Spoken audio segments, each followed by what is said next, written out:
paz do Senhor a todos os irmãos, eu sou o presbítero Jonatas e hoje nós chegamos na nossa lição de número 6, onde iremos falar sobre o término do ministério do profeta Elias e o início do ministério do profeta Eliseu, que foi o sucessor de Elias.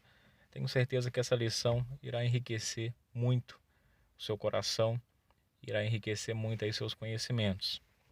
Então, sem demora, vamos direto ao assunto. A nossa leitura bíblica em classe se encontra em 2 Reis 2, do 1 ao 15. Texto áureo. Sucedeu, pois, que havendo eles passado, Elias disse a Eliseu: Pede-me o que queres que te faça, antes que seja tomado de ti. E disse Eliseu: Peço-te que haja porção dobrada de teu espírito sobre mim. A verdade prática vai dizer: a história de Elias e Eliseu nos inspira a andarmos com pessoas que desfrutam de intimidade com Deus e que por isso vale a pena serem seguidas e imitadas. O ponto central dessa lição é o seguinte: devemos nos espelhar em pessoas que possuem as características de um fiel servo de Deus. Se você quer se inspirar em alguém, se espelhe em alguém que é melhor do que você, em alguém que sempre busca estar perto de Deus, cumprindo a vontade de Deus, sendo obediente a Deus. E assim você será uma pessoa melhor. Objetivo geral da nossa lição: descrever o fim da trajetória de Elias e o começo do ministério de Eliseu. Os objetivos específicos: o primeiro tópico, expor o final do ministério de Elias. O segundo, destacar o pedido destemido de Eliseu. E terceiro, registrar a concretização do início do ministério de Eliseu. Então vamos para a nossa introdução. O ministério de Elias estava terminando quando Deus o ordenou que ungisse seu sucessor. O escolhido foi Eliseu. 1 Reis 19:16. O fim do ministério de Elias e o início do de Eliseu são os assuntos que nós iremos tratar nesta lição. Então nós devemos, a primeira aplicação, já desde a introdução, eu vejo que é importante fazer essa aplicação. Sempre, no ministério, sempre na nossa trajetória, nós alcançamos, pela graça de Deus, alguns patamares, somos colocados em alguns lugares, lideramos algumas vidas, mas sempre há o momento de entregar ali o bastão, passar o bastão para alguém. Nós precisamos sempre entender que o ministério ele é de Deus e ele não é nosso. Nós somos apenas uma peça ali fazendo parte de toda essa uma história que Deus sabe a conclusão. Nós não sabemos. Nós só vivemos um dia de cada vez, procuramos estar no centro da vontade de Deus. Nós procuramos ali ser a peça que está faltando naquele momento. Então nós precisamos sempre fazer essa pergunta: estamos sendo a peça do momento? Como se fosse um jogo lá de dominó. Vamos imaginar um jogo de dominó. Se faltar uma peça, a gente não consegue ali jogar, não consegue ter o jogo completo. Um quebra-cabeça. Vamos lá. Se faltar uma peça em determinado momento, o jogo acaba. Então, irmãos, na vida da mesma forma. Deus, ele tem um tempo certo para um Elias e tem um tempo certo onde Elias não pode mais atuar, mas ele tem um Eliseu.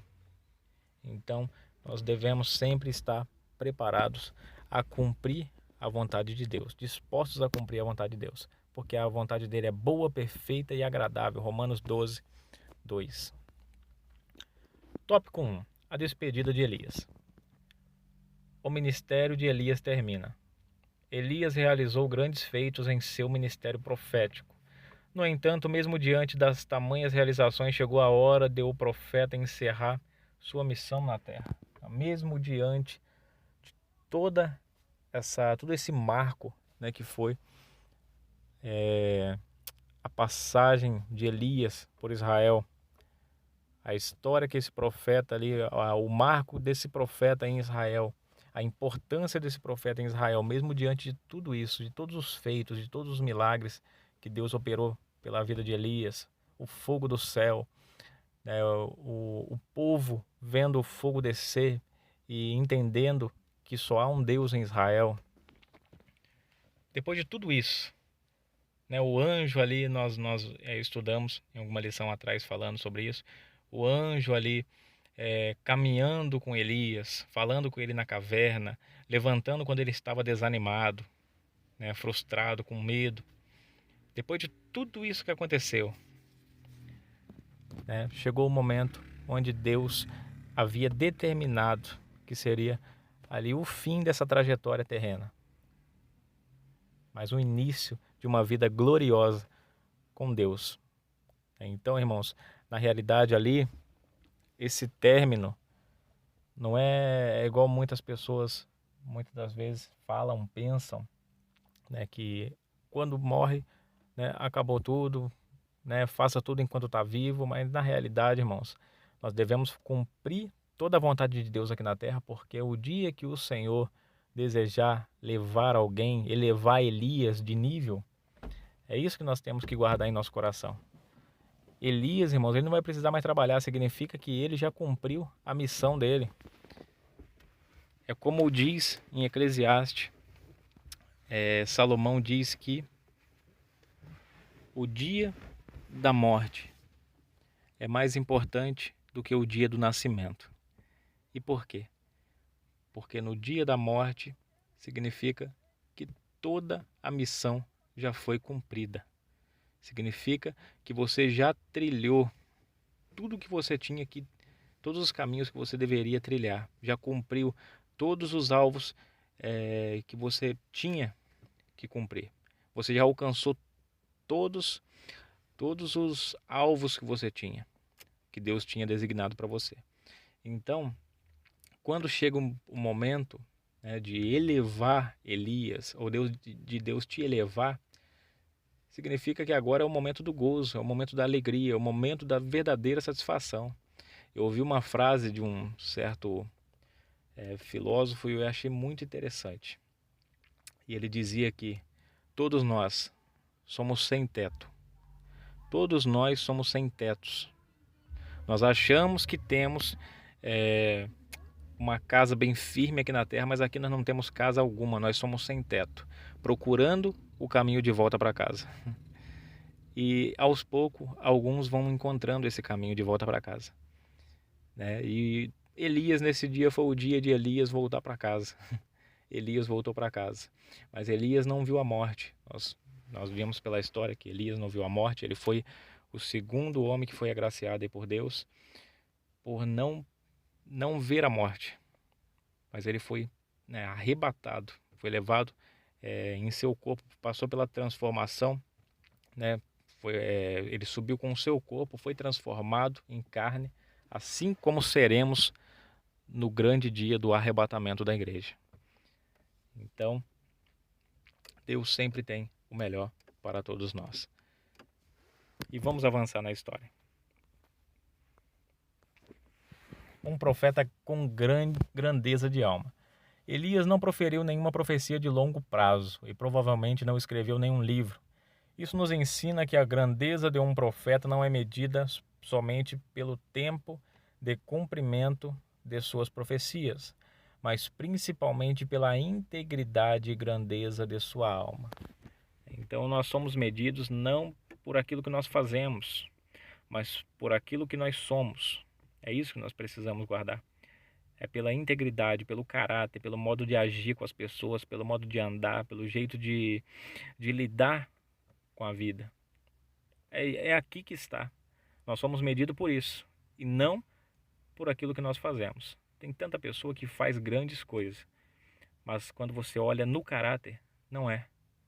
Apenas barulho, apenas movimento, apenas ilusão. Então escolha sempre ser antes de ter ou de fazer. Em primeiro lugar, devemos ser o que Deus quer que nós sejamos e não fazer o que Deus quer que nós façamos somente. Devemos ser o que Ele quer que nós sejamos para fazermos assim conforme Ele determinou. Terceiro subtópico, Gilgal, um lugar de boas recordações. Foi em Gilgal que Elias tomou ciência do término do seu ministério profético. Elias estava em Gilgal quando iniciou os preparativos do seu arrebatamento. A síntese do tópico 1. Todo início tem um fim. Terminar a carreira possuindo mais conquistas do que derrotas é um alvo a ser alcançado. E para isso, irmãos, nós devemos fazer como Elias. Entender qual o processo do momento. Entender qual é o propósito do momento a qual nós estamos passando. Para assim nós cumprirmos o objetivo dessa etapa, desse processo. Porque nós sabemos que quando nós concluirmos, quando nós vencermos esse processo, essa etapa, Deus irá nos elevar de nível e assim nós vamos subindo de degrau em degrau até alcançarmos a vontade soberana de Deus.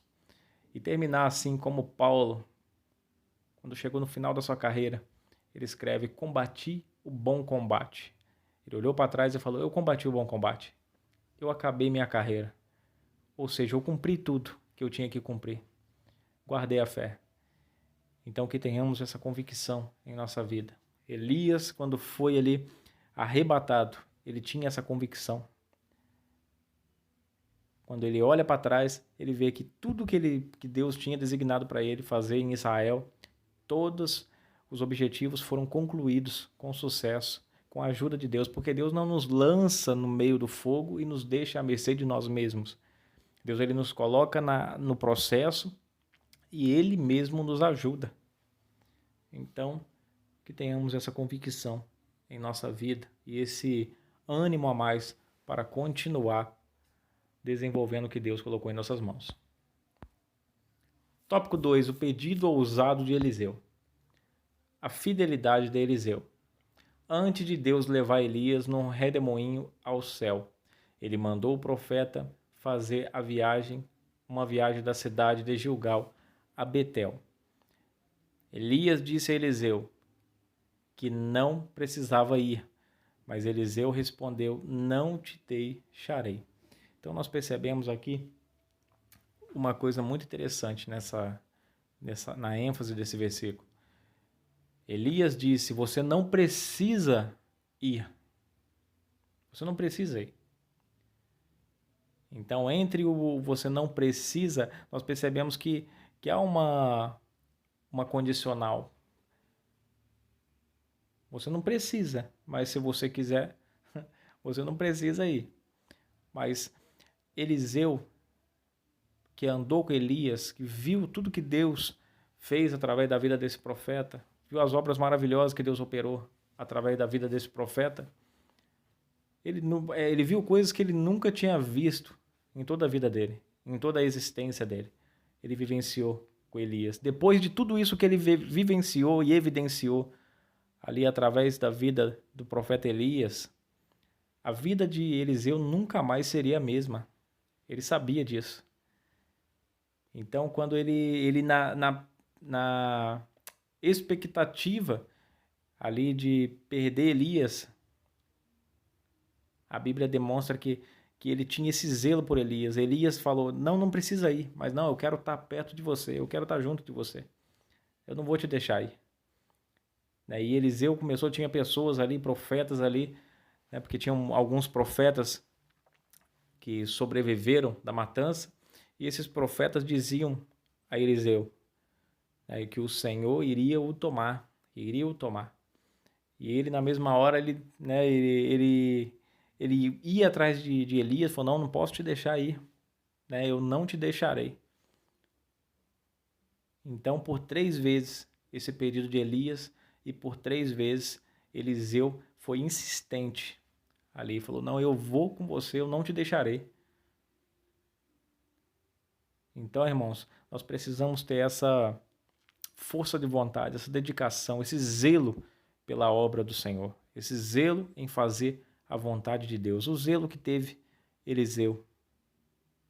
Sempre, se nós queremos ambicionar alguma coisa, nós devemos ambicionar ser alguém íntimo de Deus.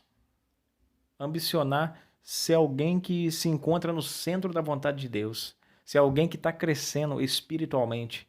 Se nós queremos ambicionar alguma coisa, irmãos, devemos ambicionar isso. Ser melhores como pessoas. E Eliseu ambicionou.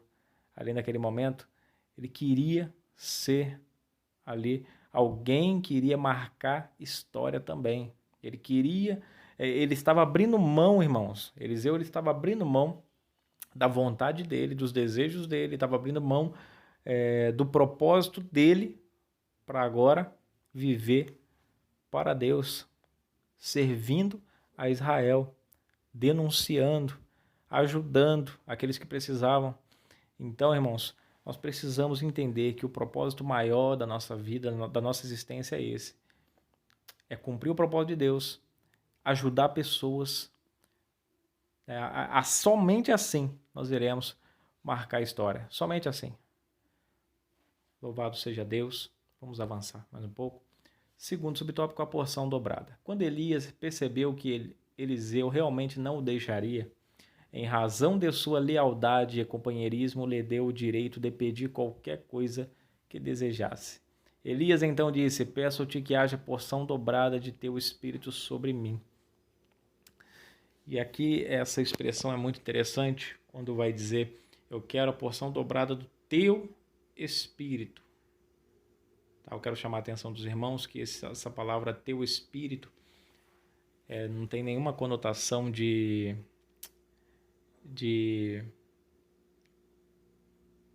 fugiu o nome da palavra da mente, de reencarnação, não tem nenhuma conotação disso, não tem nada a ver, tá bom?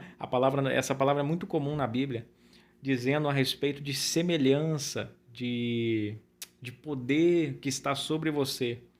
Esse poder, entendendo Eliseu, muito bem entendendo Eliseu, que esse poder que estava sobre Elias era o poder do Espírito Santo que estava sobre ele. Era o poder de Deus que estava sobre Elias. E Eliseu entendia muito bem isso. Então, eu quero porção dobrada. Quando ele diz isso, eu quero porção dobrada do teu Espírito. Não é o Espírito de Eliseu. É o Espírito que estava sobre Eliseu. Eu quero a porção dobrada do que está em você. Eu quero em mim. Então, olha que pedido maravilhoso, irmãos. Olha que pedido maravilhoso. E por que Deus atende ao pedido desse homem? Por que Deus atende ao pedido desse homem? Porque o pedido dele era justamente para a intenção que agradava a Deus. Quando ele pede isso, eu quero porção dobrada, ele não pediu porção dobrada para se aparecer. Ele não pediu ali porção dobrada para ser um profeta em evidência, para chamar atenção, para ser... Não, nada disso. Ele pede porção dobrada. A intenção dele era continuar o que Elias estava fazendo. Era continuar o que Elias estava fazendo. E nós vimos nas histórias, nas lições passadas, que não foi fácil a tarefa de Elias. Elias muitas das vezes estava ali fazendo uma coisa, né? Elias sofreu, Elias, né, foi parar no deserto, Elias caiu ali em desânimo, depressão, pediu a morte para si. Então não é moleza. Ministério não é para covarde. Ministério não é para se engrandecer. Ministério não é uma recreação, mas é um campo de batalha. É confronto constante. Não é apenas confronto com Satanás, mas com pessoas enviadas por Satanás. Também confronto ali com tudo que é de ruim, entendeu? Contra você mesmo, porque muitas das vezes vem a canseira, né? Nós somos seres humanos e há momentos que o seu próprio corpo, os seus hormônios lutam contra você. Foi o caso de Elias. Depois de tudo que ele fez, ele cai ali em um desânimo extremo, e nós falamos sobre isso em algumas lições passadas, falando sobre esse desânimo de Elias, que foi ali, é algo que é natural, que acontece, né? É uma questão hormonal, que depois de muita adrenalina é liberada em nosso corpo, nós caímos num estado de cansaço extremo. Então, o desafio do Carmelo requereu muito ali de Elias, foi muita adrenalina naquele momento. E depois, quando cai, vem esse extremo desânimo sobre a vida do profeta. Então, nós temos esse confronto interior também. Nós precisamos vencer até a nossa própria carne. É uma luta constante contra o nosso eu e contra tudo que está em nossa volta de errado. Então, é um ministério de denúncia. Então, não é fácil, irmãos. Ministério, nós temos que estar preparado para fazer a palavra de Deus cumprir, ser cumprida. Louvado seja o nome do Senhor. Vamos avançar mais um pouco. Elias, a inspiração de Eliseu. Para receber o que pediu, Eliseu não poderia retirar os olhos de Elias. As melhores oportunidades para aprender e crescer ministerialmente acontecem quando podemos nos espelhar em alguém que realmente serve a Deus com amor e fidelidade. Então, inspiração, irmãos. Elias, para Eliseu, no final da vida de Elias, ter esse comportamento, ter esse desejo, né, de se parecer, de ter um pouco mais sobre aquele que ele se espelhava, isso mostra que Elias foi uma ótima referência para esse homem, que ele inspirou esse homem no que ele iria ali desenvolver após a partida de Elias. E eu acho muito interessante isso, porque Elias fala para ele, se você me vê sendo tomado no momento, você veio até aqui, Deus te permitiu vir até aqui. Então, irmãos, e observe uma coisa, ele atravessa o Jordão. Não era um rio fácil de se atravessar a nado. Para ele atravessar, ele teve que lançar a capa. Elias lançou a capa, o rio abriu, e ele atravessa, e ele se coloca ali sobre um lugar alto, e ali Elias espera, quando de repente aparece uma carruagem de fogo, com cavalos de fogo, e num redemoinho Elias é levado. E para se cumprir, porque Elias havia dito para Eliseu, se você me ver sendo tomado, o seu pedido que você me fez, se você me ver, se Deus te permitir ver, você pode ter certeza que o seu pedido é porque seu pedido foi ouvido por Deus. Porque era algo muito sobrenatural, irmãos. Nem todos poderiam contemplar essa visão. Elias, um homem sendo arrebatado ali em carne, subindo, né? Uma visão que era para algumas pessoas apenas. E é por isso que nesse momento Eliseu contempla, Deus permite Eliseu contemplar. Aquilo ali para Eliseu já era a resposta exata. Falei, Eliseu, eu atendo o seu pedido. O seu pedido está de acordo com o meu propósito. E Eliseu teve certeza naquele momento que ele havia recebido de Deus essa porção dobrada do Espírito. Elias sobe e a capa de Elias cai. Eliseu pega aquela capa e a Bíblia vai fazer a referência desse momento que Eliseu, quando pega a capa, ele olha em direção ao Rio Jordão, porque ele precisava atravessar. E agora ele não tinha mais Elias para lançar a capa no rio, para o rio se abrir. Ele tinha apenas a capa. Era o momento da prova se ele, de fato, recebeu a porção dobrada. E naquele momento que ele estava de frente com o Rio Jordão, a Bíblia vai dizer que ele toca com a capa de Elias que ficou sobre ele. Quando ele toca com essa capa, o Rio Jordão abre. E aquilo ali já era o atestado. Porque todos olharam na hora que viram Eliseu vindo, o rio aberto. Todos olharam e falaram, eis que o espírito de Elias está com Eliseu. Mais uma vez essa referência. Ou seja, o espírito que estava sobre Elias está agora com Eliseu.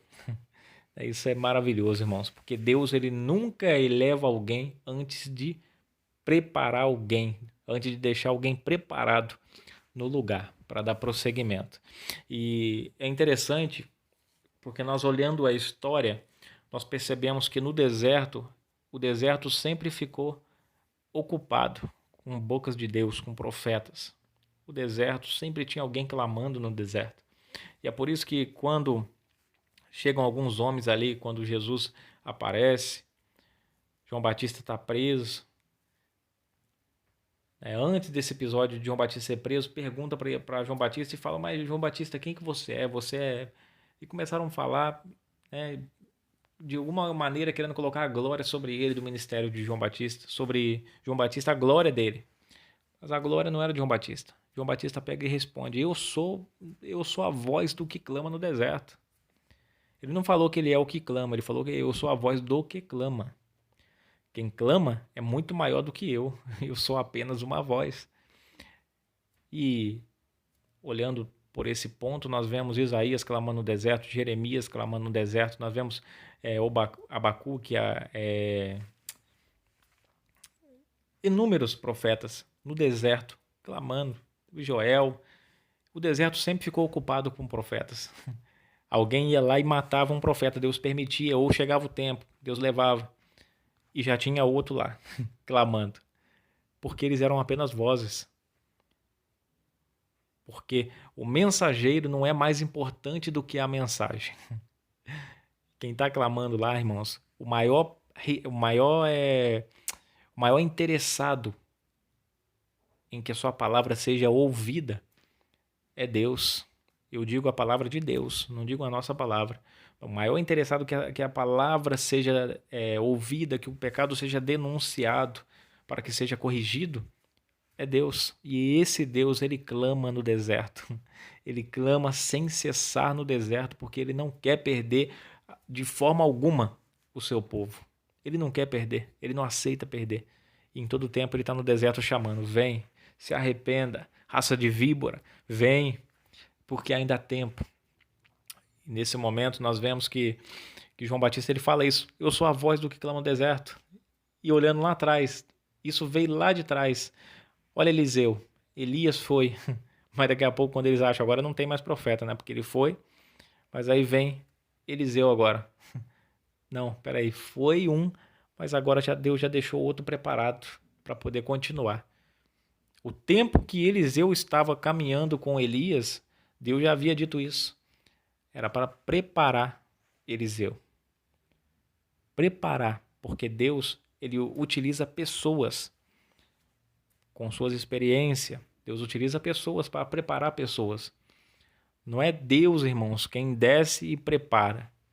Tá, irmãos?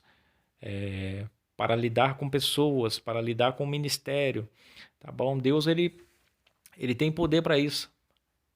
Mas Deus, ele quer nos ensinar uma coisa muito importante. Nós precisamos ser submissos.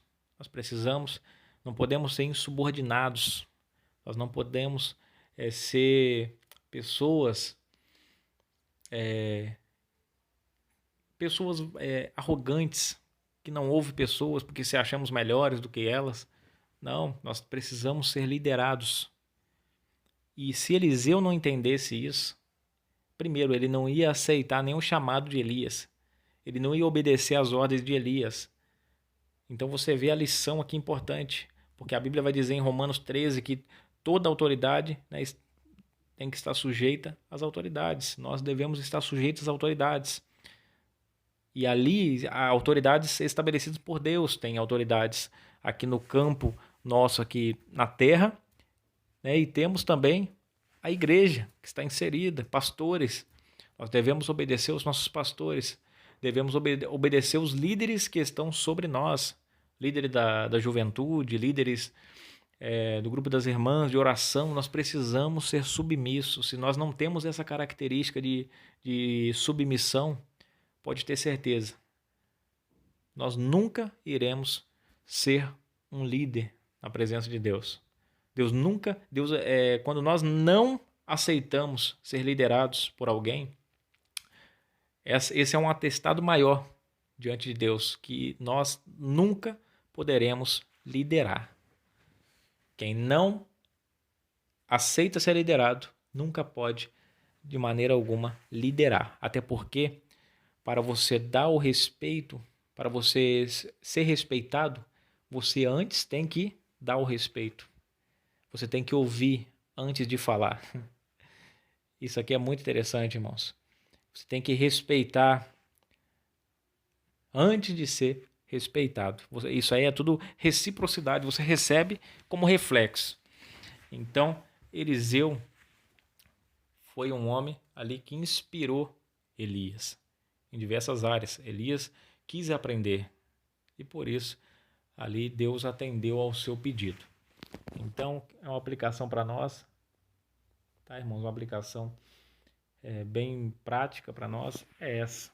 Se espelhe em pessoas melhores do que você. Se espelhe em homens de Deus, em pessoas que decidiram extravasar, pessoas que decidiram ir além daquilo que Deus determinou, daquilo que Deus estabeleceu. Nós precisamos ser assim, irmãos.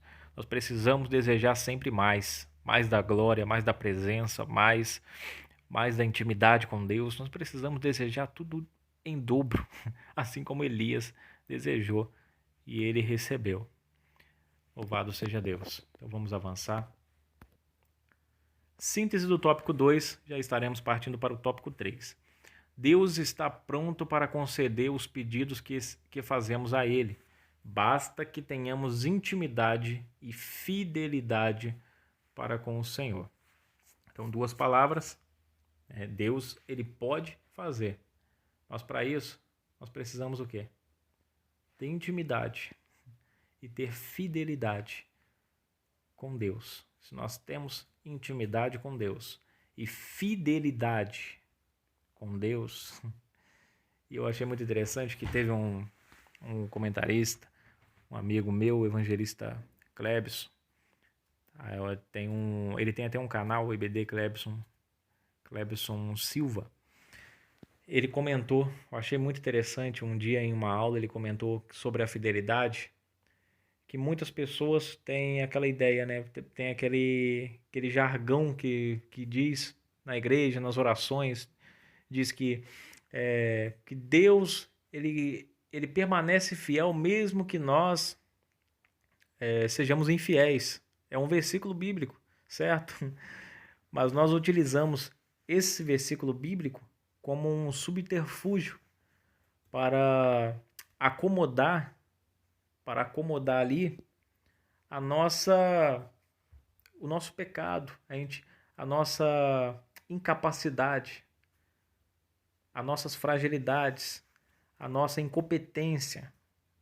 Essa é a realidade. A gente se apega a esse versículo ali, Deus, ele permanece fiel mesmo que nós sejamos infiéis.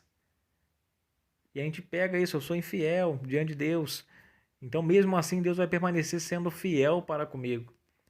A gente utiliza isso como subterfúgio para poder acomodar a nossa incompetência, a nossa incapacidade, a nossa infidelidade para com Deus. Mas deixa eu dizer uma coisa para os irmãos. O contexto, irmãos, nós analisando a palavra de Deus, e eu digo assim, a grosso modo, toda a escritura, toda a história, nós observamos que muitas pessoas receberam a palavra do Senhor lá no começo, lá em Êxodo, quando o povo saiu do Egito. Muitos receberam, vocês vão chegar na Canaã. E a palavra, lembra da palavra. Quando nós, mesmo nós sendo infiéis, Deus permanece fiel. Nós observamos pela história que quem chegou na Canaã foi apenas Josué e Calebe, de toda aquela multidão que saiu. Mas peraí, Deus é fiel, mesmo que eu permaneça infiel. Como assim? Isso aqui é muito interessante. E esse comentarista, o evangelista Clebson, ele até disse, eu achei muito interessante, ele disse que a fidelidade para um crente, para um cristão, a fidelidade não é opção. Não é opção para um crente. É uma obrigação, ele tem que ser fiel. Se ele quer morar no céu, se ele quer quer ver as promessas sendo cumpridas em sua vida, ele tem que ser fiel. Porque Deus permanece fiel com a palavra dele. Ele disse, o povo vai chegar em Canaã. E chegaram, representado por duas pessoas. Chegaram lá, Caleb e Josué. Mas a multidão que foi infiel não chegou. Porque Deus é fiel com aquele que é fiel à palavra dele. Se nós não somos fiel à sua palavra, pode ter certeza, nós não vamos chegar aonde Deus quer que nós cheguemos. Vamos avançar? Então, se você quer que Deus te ouça, se você quer ali que seus pedidos sejam atendidos por Deus, primeiro, tem que estar de acordo com a vontade de Deus, tem que ter intimidade com Deus e fidelidade com Deus. É simples. Tópico 3. Eliseu toma a capa de Elias.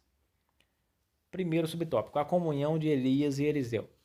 Elias e Eliseu caminhavam juntos e conversavam. Elias foi separado de Eliseu por um carro de fogo que o elevou num redemoinho.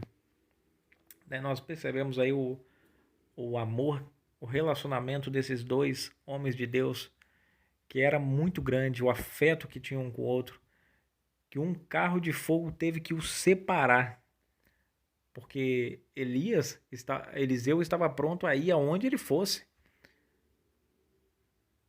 E se não separasse, irmãos, Eliseu ia parar no céu também, se não separasse, porque ele queria ir aonde Elias estivesse indo, ele não queria perder essa amizade, perder essa figura que foi de tamanha, né, tão imprescindível para ele, né, que foi um exemplo, uma referência maior para ele, de homem de Deus. Ele não queria só ser igual a Elias, ele queria estar onde Elias estivesse. E é por isso que ele vai conversando, ele não deixa, ele não vai falar, não vou ficar para trás, eu vou até onde você for. E quando chega lá, o carro de fogo vem e separa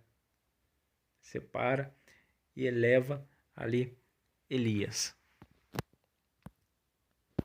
A capa de Elias, segundo subtópico. Elias deixou sua capa cair quando foi elevado ao céu. Essa capa foi herança que o profeta deixou para o seu servo Eliseu. Ela legitimou o ministério dele publicamente ao tocar nas águas do Jordão e dividi-la para uma e outra banda. Foi como eu comentei já. Mas mais um comentário aqui importante que eu vejo que faz importante é que muitas coisas na Bíblia são símbolos. Nós sabemos disso. Muitas coisas são símbolos. Como lá o candeeiro, símbolo do Espírito Santo, o azeite, símbolo do Espírito Santo, o pão, o símbolo da palavra de Deus e diversos símbolos na Bíblia, que nós encontramos. A videira. E nós temos aqui o símbolo da capa. Capa na Bíblia simboliza o quê? Capa na Bíblia simboliza responsabilidade, compromisso, responsabilidade. Exatamente isso. A responsabilidade, quando ele deixa a sua capa cair ali sobre Eliseu, é como se ele estivesse, aquilo ali era como se ele estivesse dizendo ali para Eliseu: Eliseu, agora você continua a minha missão. Agora você é o responsável, você está agora responsabilizado por continuar, por combater a idolatria, por continuar fazendo todo o mapa que nós estávamos ali explorando de acordo com a vontade de Deus, onde nós tínhamos que entrar. Agora, meu querido, você está responsabilizado de continuar essa obra maravilhosa. Então, nós vemos até isso quando Pedro estava preso. O anjo vem de madrugada, toca em Pedro, acorda Pedro, fala: pega a sandália e pega a tua capa. Não deixa a capa, porque a capa é o quê? Responsabilidade. Você achou que você ia morrer? Pega a sua responsabilidade e sai daqui, porque você ainda tem muita coisa para fazer. Lógico que isso é parafraseando o texto. Síntese do tópico 3. Quando somos escolhidos por Deus para realizar uma grande obra, Ele nos legitima diante de todos. Louvado seja Deus. Isso aqui é uma coisa maravilhosa, porque Deus ele sabe que os processos da vida, da rejeição, de o momento onde todos desacreditam, é um momento doloroso para o ser humano. O ser humano sofre nesse período. E Deus não trata a gente como um ser de outro mundo, um ser que não tem sentimento. Deus trata a gente justamente como alguém que tem sentimento, porque Deus conhece. Né? A Bíblia vai dizer que Cristo, quando veio aqui, ele vê Lázaro, ele vê todos chorando, ele chora também.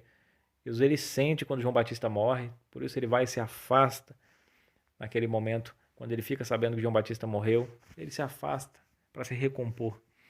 Então, ele entende que esses processos na nossa vida, o momento onde somos desacreditados, somos deixados de lado, rejeitados pela nossa, muitas das vezes, inexperiência e imaturidade. Porque ninguém nasce pronto. Como eu disse, Deus usa pessoas para preparar pessoas. Mas nesse processo, Deus nos capacita de uma maneira a surpreender as pessoas. Então, o que nós precisamos é continuar. E uma coisa muito interessante que eu queria comentar com os irmãos aqui é que Deus, depois de tudo isso, Deus ele evidencia diante de todos. Ele honra Eliseu. Ele diante de todos deixa bem claro, Eliseu agora é o sucessor de Elias. Eu o confirmei como profeta. Quando ele vem com a capa com o rio aberto, esse era o atestado maior para todos. Eu o confirmei, é como se Deus estivesse dizendo, eu o confirmei como profeta, como sucessor de Elias. Eu o escolhi. Então, irmãos, isso é maravilhoso. Isso mostra que Deus entende esses processos. E Deus, por isso, nos honra. Por isso Deus nos marcou um dia para nos honrar diante dos homens também. Louvado seja o nome do Senhor. Que lição maravilhosa, né, irmãos? Conclusão.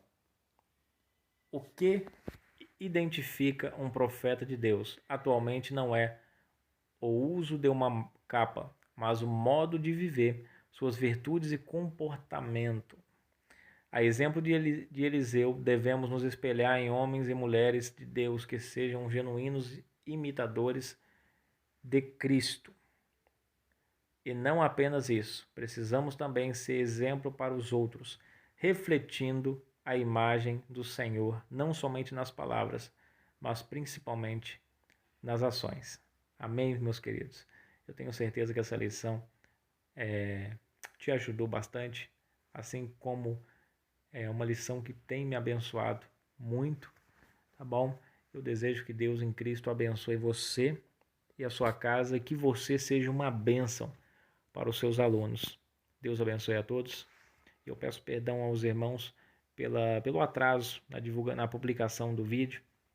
Passei por um período ali de debilidade na saúde, mas agora estou voltando para a glória do Senhor. Estejam orando por mim. Deus abençoe a sua vida.